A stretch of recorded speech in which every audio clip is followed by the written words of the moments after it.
hello guys. Ayan, kukuha tayo ng kamyas. Let's go. Ayun. Ayun oh. Ayun oh. Ang dami-daming bunga. See? Tingnan dyan. Gaba. Kuya, sakit lang ah. Ilakat ng kamyas. Yan. Ah.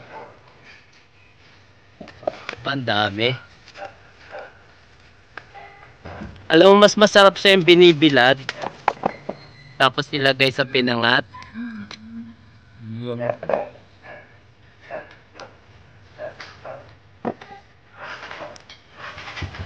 Pagmumukbang kami.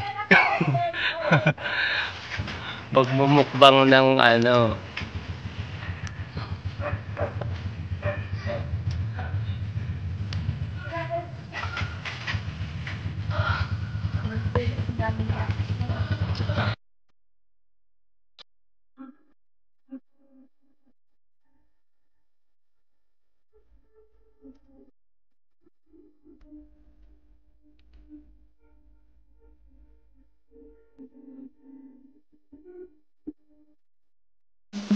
Ayan, so start na tayo. Ayan, pagsamasamahin na natin ang ating kamyas at ang ating sibuyas. Ayan, lagyan na rin natin siya ng tubig at para pakuluan na natin ng pakuluan ang ating sibuyas at ang ating hiniwa-hiwang kamyas. Ayan, para lumabas yung kanyang asim pilig flavor. Ayan, para mapaasim natin ang ating sabaw. Ayan, kailangan nating pakuluan ng maigi ang ating kamyas at syempre para lumambot din ang ating kamyas para ma-distribute ang kanyang asim sa ating sabaw. Ayan. So, antay-antay tayo hanggang matapos ang ating pagluluto. Kaya guys, stay lang po kayo dyan at masarap itong iniluluto nating kamyas. Ayan, dahil ito yung traditional na nilalagay natin sa isla kung tayo ay walang pang-asim. Kung absent si sampalok, ay si kamyas naman ang available. Kaya lagi tayo makakatikim ng ating masarap at favorite na sinigang. Ayan, kaya tayo ay merong sinigang na hipon sa kamyas. Ayan, talaga naman din. Sarap sa pagtingin. Sabaw. Lalong-lalo na fresh ang ating hipon. Ayan. At bagong pitas ang ating kamyas, guys. Kaya sige, antayin natin hanggang kumulo ang ating sabaw. Ayan. Sige, tara na, guys.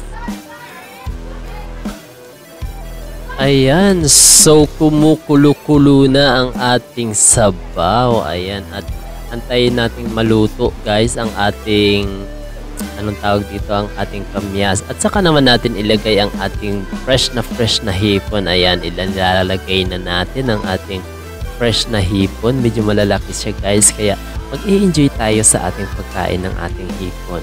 Ayan, isa-isahin natin ang ating hipon. Ayan, ilagay natin siya na may pagmamahal. Ayan, mayroong act of love. Kaya, anong tawag dito?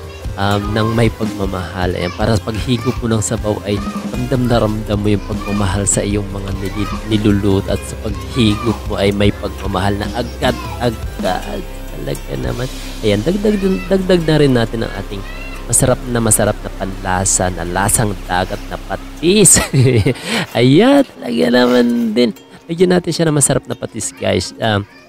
Siya yung magsisilbing lasa ng ating sinigang. Ayan, talaga naman din para kompleto ang ating pampasarap. Ayan, ilagay na rin natin ang ating seasoning. Ayan, ang ating favorite na magic, na pampamagic ng sabaw natin. Ayan, ang magic sarap. Diba? Yan ang dagdag na pampasarap sa ating niluto na sinigang sa kamyas, guys. Ayan, so antayin natin kumulo, guys, hanggang maluto ang ating hipon.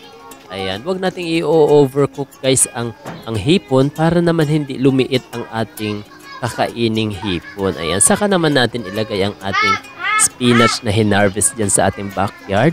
Ayan, kasama na rin natin yung kamote din natin na palaging nilalagay natin sa ating sikat na sinigang. Ayan, favorite natin itong mga leafy vegetables na ito at talaga naman din healthy to guys. Ayan, hindi yan inisprihan at tiyak na magugustuhan ng ating mga anak ang pagkain ng gulay guys. Ayan, sige, dagdag pa natin ang mga natira nating mga dahon ng kamote. Ayan, na pangpalasa, pampasarap. At medyo may flavor ito, medyo manamis-tamis na lasa sa ating sabaw. Ayan, talaga naman din, natural ang asim at sa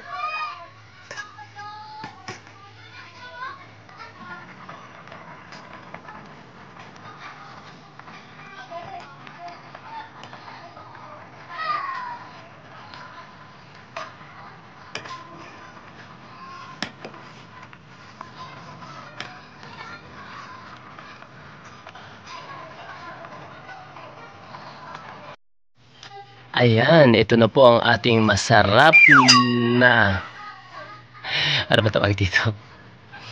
Ano ba tawag dito sa prutas na ano na ito? Kalimutan ko na kung anong pangalan. Kamyas. Ayan. Ito ang ating kinamyasang hipon. Ayan, talaga naman din. Masarap siya at lutong-lutong isla po talaga. Dahil sa isla ay dati walang mga kung ano-ano condiments na mga artificial na pampaasim. So ang ginagamit natin ay ganito.